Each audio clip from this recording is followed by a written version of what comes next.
कृष्ण जी की जय बोलो।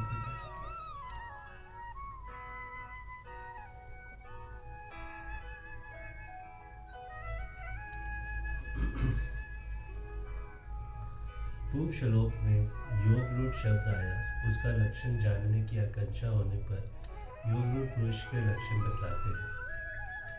यदा ही निन्द्रयात्रेषु न कर्म सवनुष जजते सर्वसंकल्प संन्यासी योग रूढ़ तो चयते। जिस काल में ना तो इंद्रियों के भोगों में और न कर्मों में आसक्त होता है, उस काल में सर्व संकल्पों का त्यागी पुरुष योगरूढ़ कहा जाता है।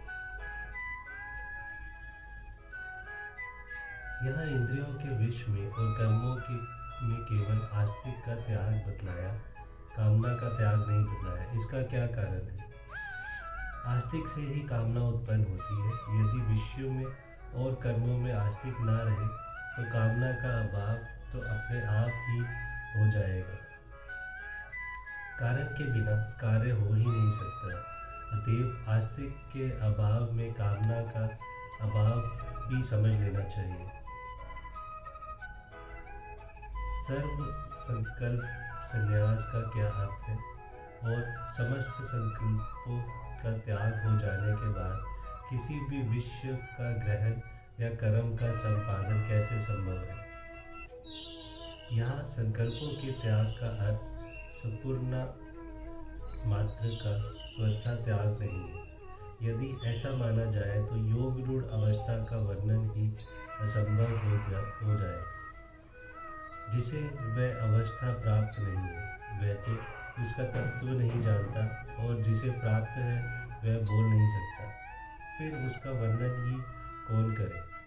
इसके अतिरिक्त चौथे अध्याय के 19वें श्लोक में भगवान ने स्पष्ट ही कहा कि जिस महापुरुष के समस्त कर्म कामना और संकल्प के बिना ही बलि बांधती होते हैं उसे पंडित कहते हैं, और वह जिस महापुरुष की ऐसी प्रशंसा की गई है वह योग रूढ़ नहीं है।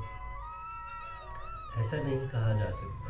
ऐसी अवस्था में ये नहीं माना जा सकता कि संकल्प रहित पुरुष के द्वारा कर्म नहीं होते। इसी से यदि सिद्ध होता है कि संकल्पों के त्याग का अर्थ संपूर्ण या वृत्ति मात्र का त्याग नहीं है, ममता, आस्तिक और द्वेष पूर्व के जो संसारिक विषयों का चिंतन किया जाता है उसे संकल्प कहते हैं। ऐसे संकल्पों का पूर्णतः त्याग ही स्वर संकल्प संन्यास है। ऐसा त्याग कर्मों के सुचारू रूप से संपादन होने में कोई बाधा नहीं देता। जिनकी बुद्धि में भगवान के सिवा किसी की स्थिति ही नहीं रह गई है, उनके द्वारा भगवत बुद्धि से जो विषयों का ग्रहण या त्याग होता है उसे संकल्प जनित नहीं कहा जा सकता। ऐसा त्याग और ज्ञान रूप कर्म तो ज्ञानी महात्माओं के द्वारा भी हो सकते हैं। ऐसे ही महात्मा के लिए भगवान ने कहा है कि वह सब प्रकार से बरतता हुआ ही मुझ में ही बढ़ता है। मनुष्य भोगों की प्राप्ति के लिए ही कर्म करता है, उनमें आसक्त होता है। अतएव ये शक्ति विषयों में आस्तिका का अभाव बता देना ही यथेष्ट था। कर्मों में आस्तिक का अभाव बतलाने की क्या आवश्यकता थी? भोगों में आस्तिक का त्याग होने पर भी कर्मों में आस्तिक रहना संभव है, क्योंकि जिनका कोई फल नहीं है। ऐसे व्यर्थ कर्मों में भी प्रमादी मनुष्य की आस्तिकता देखी जाती है। अतएव आस्तिक का स्वतः अभाव दिखलाने के लिए ऐसा कहना ही चाहिए। जय श्री कृष्ण जी की जय।